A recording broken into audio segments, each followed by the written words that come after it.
Welcome to another episode of the Let's Think About It podcast. I'm your host, Coach Mo, and I'm here with another amazing guest. Her name is Mawiyah Demas. Mawi, my sister. What's Hey, happening, girl? what is good? Life is great. How you doing? I'm doing good. I'm doing really good. Happy to be here. Happy to share some space with you.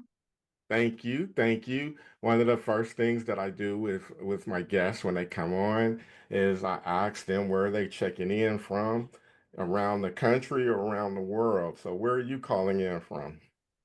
I'm calling from Sacramento, California, Sati, what's in the up? house. City of Trees. Yes, yes, born and raised. No, actually, I was born in Southern California, Culver City. And then we moved up here, I like to say, in my wonder years in sixth grade. And I've been here ever since. That's awesome. That's awesome. So, who are you? What you do?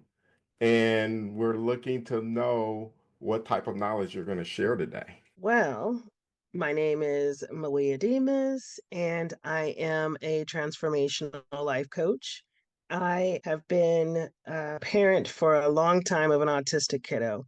And a lot of the information that I have and the business that I've built is life coaching other autistic parents and helping them understand they were still a parent before their child and their diagnosis, and they're still a person afterwards. And I've just been enjoying the journey and helping people get to know who they are and remember their dreams. And so that's some of the stuff that I'm going to share with you today. And I'm really excited about it. That's awesome. Let's go back a little bit. Take me through your Okay. journey that, got you to this point of being a life coach. Well, it's a very interesting story. My son, I had at 20 years old, and he was a preemie born at 26 weeks, a whole trimester early. And he came so early, he was delivered in my mother's bed. And so we knew that we were going to have life challenges for him. They gave us a diagnosis that and a prognosis that he wasn't going to walk, talk, even communicate with us at all. And so my journey started there with my own child and making sure that he has all the services that he needs and therapies and attention. And the journey taught me a lot. And what I noticed when we were out in public, we had other families that would come up to us and ask us questions. And I would happily, share what I knew and understood about autism at that time. He was born in 1990, so a lot of the services that were provided for our children were limited, and even more so for us as parents to have resources. And so it all started with Che. It all absolutely started with Che. I always wanted to be a teacher. And one of the things that I learned and understood was that that's what my purpose is. And so I started life coaching and helping other parents to find resources and even for advocacy because we had a hard journey with the school districts, his medical providers. They would quickly shoo us off and not answer questions because they didn't know a lot of the information. And so I had to read a lot, learn a lot, talk to a lot of other parents and professionals, teachers mostly, and kind of learned how to navigate my child's autism. And now I have the pleasure and the honor of helping other families get to where they need to be. Now, mind you, my journey started in music education. I actually went to Sac State here on a music scholarship. And then I had my son my sophomore year. And then that, put a pin. I'm not going to say I stopped singing, but it put a pin in it. And so he became my first priority. And that changed, my whole trajectory, in all honesty. It was a tough journey, but one that I feel blessed to have experienced because it shaped me as a person and as a provider or coach to others. You had mentioned that you're a life transitional coach, right? Hmm. What does that mean, and who are you helping with the transition? Who was that audience? And give us a little bit more insights about that. That's a great question. So, I am a transformational coach. That means that I help people align with their hopes and dreams and help them achieve those things. Okay. So, for example, I help other parents like myself. For me, I'll use myself as an example. I reunited with music, right? I started singing again and making sure that I made time for that. Initially, when I had my son, it put me into a tailspin, I would say. And I thought that was the end of my dream. Like there was nothing else besides my son anymore because he depended on me for everything, everything and anything. And so I lost touch and moved away and turned into this worried parent that stopped laughing, stopped singing, stopped enjoying life. And the parents that I help, I bring them back to where they were before they had their children, right? We all had hopes and dreams. My goal is to transform them and get them on that path to their dreams, Okay. right? We have resources as parents, especially for our special needs guys. A lot of folks will use, not on purpose, the diagnosis to not have joy, not to be happy, not to have friends, not to continue to be in society. Because a lot of the things that we deal with as parents, especially of us with non-verbal autistic children, they make more noises and sounds and sound like monsters and scare people. And so we start to hide. We start to, to think there's nothing more than this. This is my life now. But when in reality, we are still entitled to be happy and to not allow that diagnosis to stop us from doing what we are here on this earth to do. And a Right. lot of times we separate ourselves from our dreams.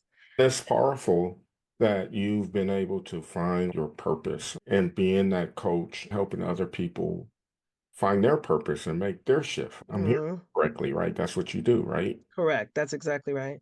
Okay. So what's that process look like when you try to help somebody find their purpose? And you said you work with parents with trying to reunite what that dream was before they started having kids. But what is that process to help them do that? Well, I take them through this exercise where we break down our life into four categories. The first one is love and relationships. The next one is vocation, time and money freedom, as well as health and well-being. And so what we do is we look at each of those categories in their life and we have them list what they think is holding them back, right? And then on the other side, we say, well, what is the dream? What is your goal? Where do you want to be? Right? So, for example, with health, some folks want to get back into exercising, Right. right? Because they have health problems because of the stress of life, period, point blank. Or they're looking for that love in their life, but since they had their child and they feel like no one's going to understand, no one's going to want to be in a relationship with this. This is already a death sentence for myself, at least the death of my dreams for myself and my child. And then for vocation, we'll go through and, they'll say, oh, I want to make, $100,000 a year. And then we kind of just pick out, a section where they feel the least satisfied or distant, and feel like they want more for that. And then we focus on those things and we make a plan. And then we set up our steps. That's awesome. And, as a coach like yourself, people show up with their own stories of themselves and their circumstance, right? And I'm Mhm. thinking when you working with women who have kids and trying to help them get back to the dreams that they had before kids, Mm. I'm visualizing the story that we often tell ourselves that I can't do that, I can't be this, or even in my case, right? I can't get that football physique that I used to have when I played, right? Right. And then you just kind of believe that, and then you Mhm. just do not try, and you kind of lose hope, and you go through the motions day in and day out, and nothing ever changes, right? I label that as the inner critic being present, consistently present. Mhm. And Absolutely. you know what I mean? Mhm. So when we talking about the inner critic and you being a transformational coach, Mhm. how do you help them silence that inner critic so that that inner critic can get out of their way and they can step over and start going after that dream? That's a great question. And it's absolutely powerful. One of the things that I help in is identifying those paradigms and understanding where those are coming from. Because a lot of times, you hear something your mother said a couple times, basketball might not be for you, or, that instrument, Yeah, don't know if that's for you. Right. And then you kind of carry that with you, even though that gave you joy and it gave you a little light inside, and you're like, oh well, if mom didn't like it, someone else, I can't bring this out and about, you right. know and so I like to address the paradigms, and then once we've addressed them, we look to see where they came from, and then we realize a lot of times it's just insecurity and fear. And one of the exercises that I do is called befriending your fear, Yeah, recognizing it, taking its power away, calling it out by its name, and then putting it on the shelf because now you've identified it. Because a lot of times we're scared of things and we build ourselves up. The anxiety goes up, you're sweating, you're shaking, and you're thinking, oh, I absolutely can't do this. And then you do it and you're like, what the heck was I afraid of? exactly. And Yes. it's just that monster under the bed that has no power. And So, here's the other thing.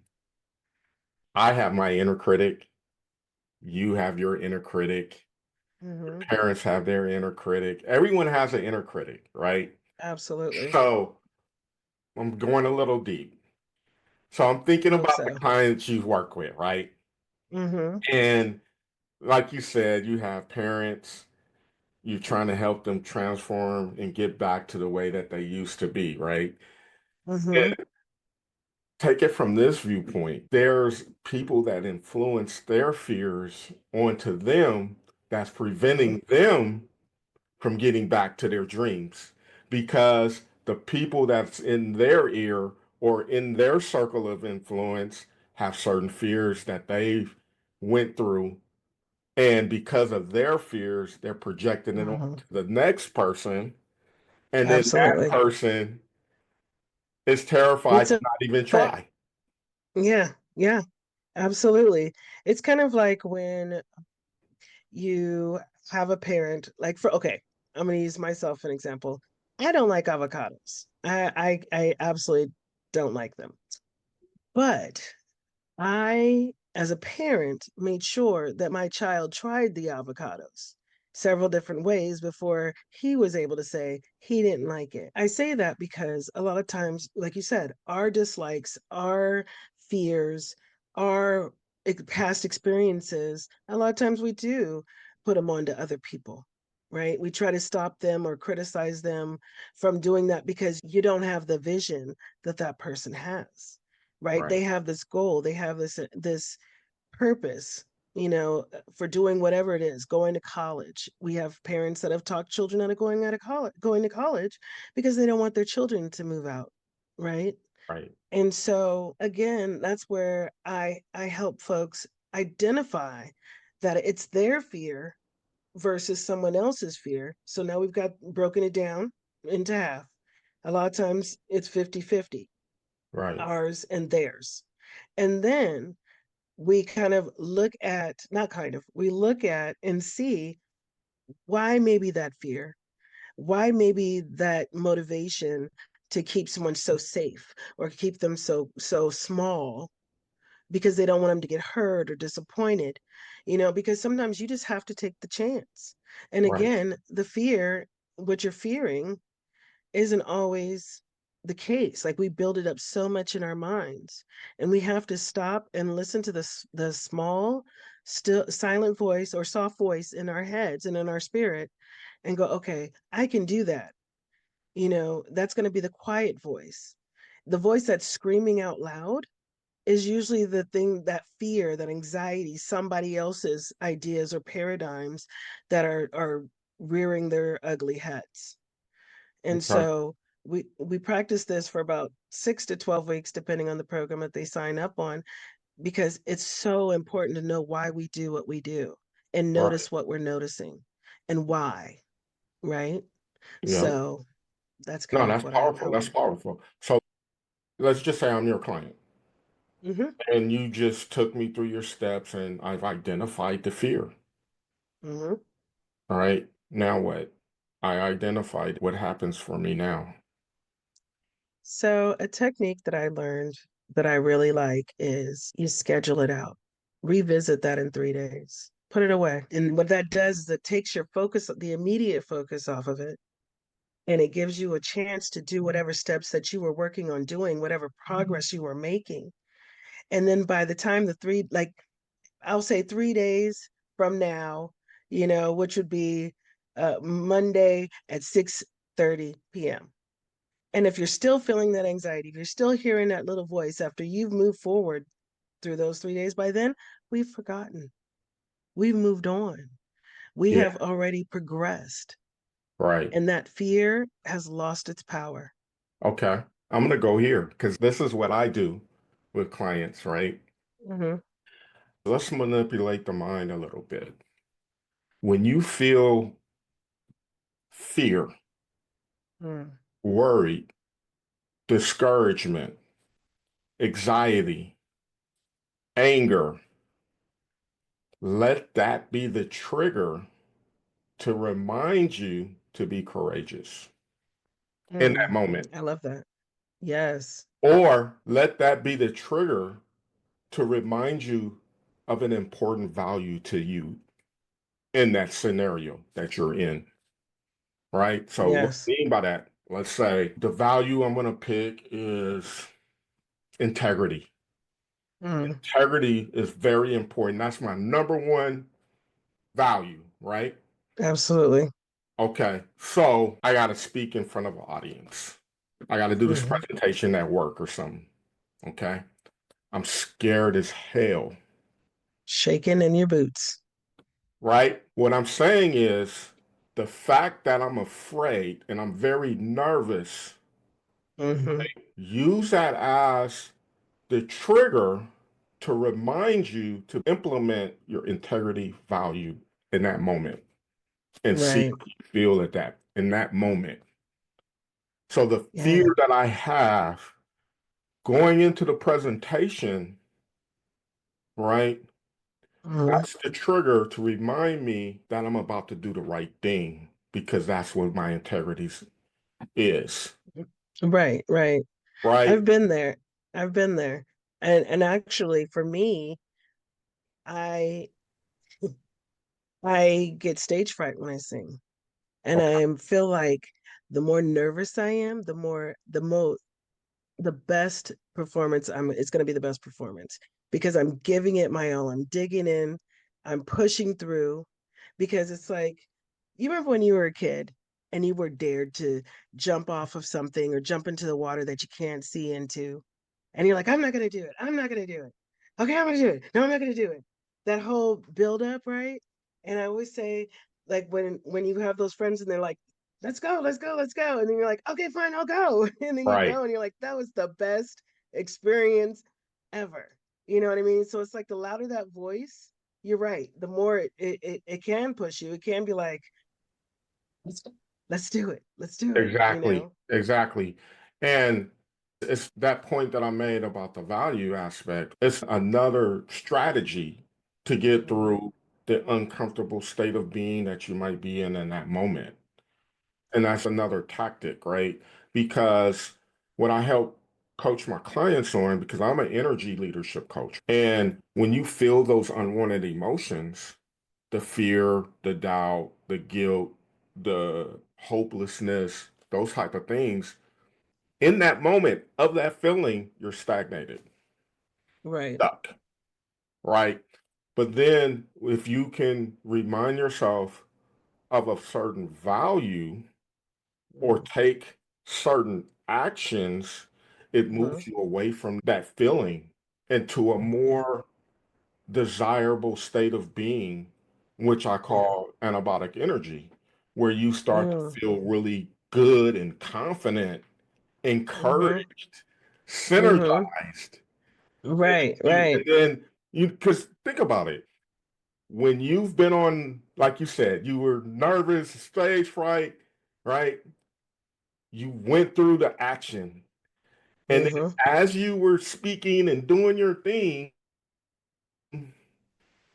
that fear just went away. It just kind of Yeah. went away because you're doing the Yep. action of Yep. it. And that's I'm a, powerful. I'm also that person too that if I said that I'm going to do something, I don't want to disappoint, right? Myself or the other folks. And so I tell myself, well, I said I could do it. I'm going to do it. Let's go. You know what I mean? I have to be Right, my own cheerleader and like really kind of keep the my eye on the ball and it's like, okay, this is what I said I'm going to do.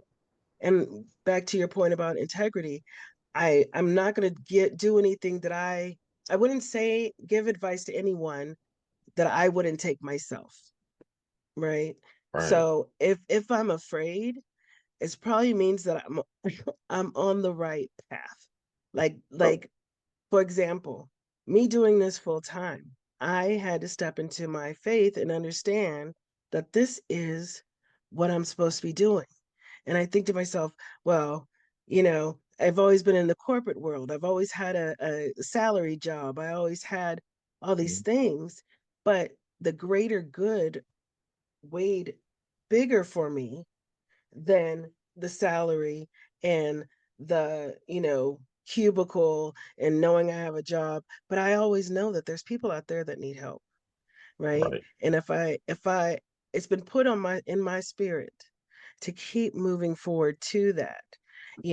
And so I try to give that energy to whomever I'm working with so that they can feel that motivation and kind of fuel what's going on inside and have them realize a fear is just emotion. It's just a thought.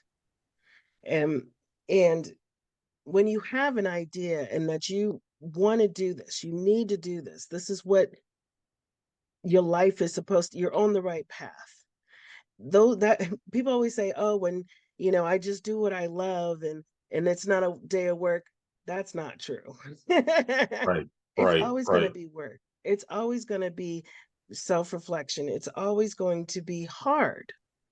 right. And getting past that and understanding and identifying what it is that you want to do and taking those steps is befriending that fear. Because yes, you could fail, but so what? The good news is you can get right back up. I don't care if you stumble out on the stage and trip and fall on your face. You just Well, get up. and when you talk about fail, like I'm going to push back a little bit because in my viewpoint, it's all perspective, right? Absolutely. When I see failure, I Mhm. see failure as quitting, giving up, Mhm. right? We always make mistakes, right? And even if you wanted to characterize a mistake as a failure, there's always Mhm. opportunity to grow within that failure or mistake. Right. And that's where the growth opportunity happens, right? Absolutely. And so we become, let's take, for example, fear of failure, Mhm. right? It's all an illusion. Mhm. And I say that because we want shit to just be smooth Every day. all day, every day, right? Yeah. If it was always smooth, where is the opportunity to grow?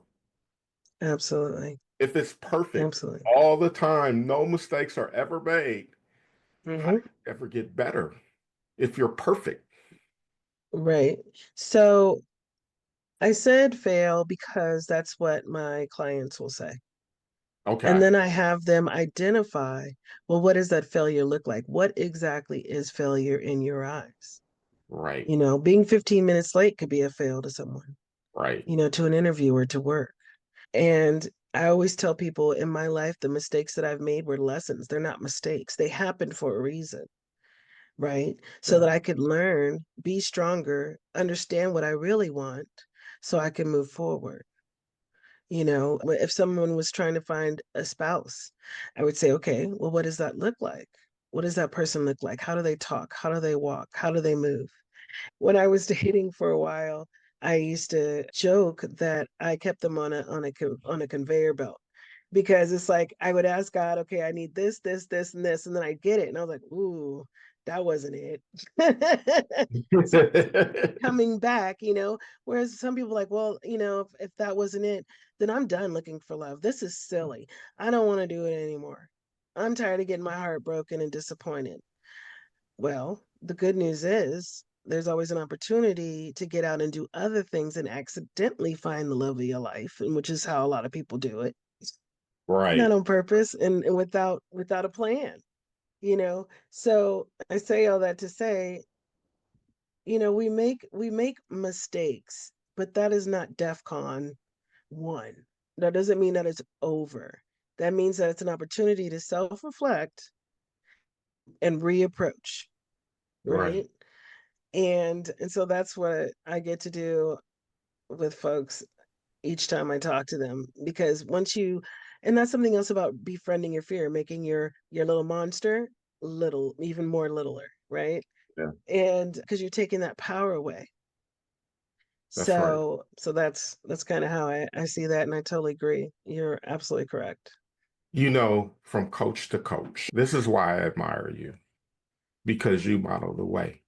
You share the story of your transformational journey and from what you went through and how you transformed yourself into, this prosperous life coach that you are now.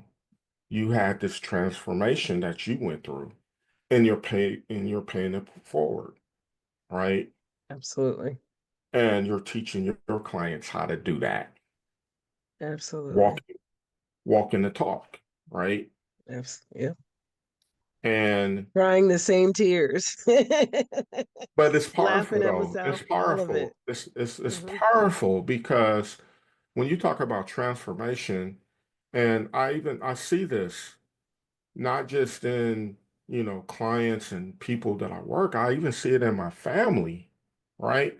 You carry these stories in your head that you Yeah, just believe it to be true. And like I said earlier, that story is flawed as hell and it prevents you from trying. The fact that you're helping a person dismiss that story, change the narrative of the story to absolutely. get to the other side of what they used to dream about, Mhm. it's huge. It's powerful. Thank you. It is, and it's a lot of work, and that's the first thing that I tell folks that I work with. This is not going to be easy, but your life already isn't easy. So at least let's make it better, right? Right. Let's change the narrative a little bit. Even a lot of times we have to start with the story of our children. I thought my son was, when he was born, he was, well, at least when I was pregnant, you have all these dreams and aspirations. He's going to be Yeah. president. He's going to be a football player. He's going to be Yeah. whatever. And then for them to tell me that he wasn't going to talk, walk, play, they said he would just be an invalid, and they didn't even want to take him off the respirator. And when he turned 2 months old, they said, "Did you want to?" And I said, "Absolutely," because he's not my child. That's God's child. If he's supposed to be here, he's going to be here. I'm not going to selfishly keep him here. And I was ready to sacrifice that. And I was only at 2 months old. He's had like so many surgeries, like we thought he wasn't gonna make it. So how I had to change my thought process was, you know Yes, he's not going to be president, but he brings value to all the folks that he meets. He makes them smile, he makes them feel welcomed. And that's what I focus on, is making sure that he can communicate, that he does have the fullest life that he can, because that's what I would want for myself. So I want that for him. And so once we start to get over the boohoos of our own loss of the dreams that we had for our children, then we can, okay, we got that out the way. Now, what do we need to do? How can we make this the best that it can be? Give the best quality of life that we can to them and to us, right? So, Yeah. when in case of an emergency and the mask drop down, Yeah. put the mask on yourself, then your child. Yeah. I Okay. mean, And that's so great. let's That's great. I'm so into it. happy for you. I really am. Thank What's next in your coaching journey? What's next for me is I've had an opportunity to meet with one of the local school districts has created a community outreach program for families with special needs. And so I am working with their coordinator to bring the program to them, to the parents, because they do a lot of support groups. And I think eventually they're going to do, like, outings for the parents. But more importantly, it's providing that service to, our early education families that are in the school district. And I'm hoping to also be an advocate, because I have been there a few times having to advocate for my own child. Okay. Okay. And so that's pretty much where my focus is right now, is getting out into the community and getting to where the parents are, and just being a resource and an advocate for them. Who are those clients that you work with? Is there a specific group that you work with? Right now, no, it's individuals right now. I am actually, excuse me, working with Alta California Regional Center and getting in with those parents. It's literally specifically me feeding into, the parents of autistic children, Okay. And, helping them deal with that diagnosis, that prognosis, that lifestyle, and getting them uh, the best tools that, to help them get through day to day. and how can my audience get in contact with you for more information or just to connect with you? Well, I do have a website. It's mawiyahdemas.com. And I also have an email, mawiyahdemas@gmail.com. And that's spelled MAWIYAHDEMAS.com, or at gmail.com. Awesome. Lastly, what's a nugget or a thought that you can leave us with before we sign off? I'm going to share the biggest secret that I learned is that life is not hard. It's just the circumstances that we have to get through. So just take a deep breath and take that first step. There it is. Mawiyah, I appreciate you, my sister. Thank you. I appreciate you. I appreciate you.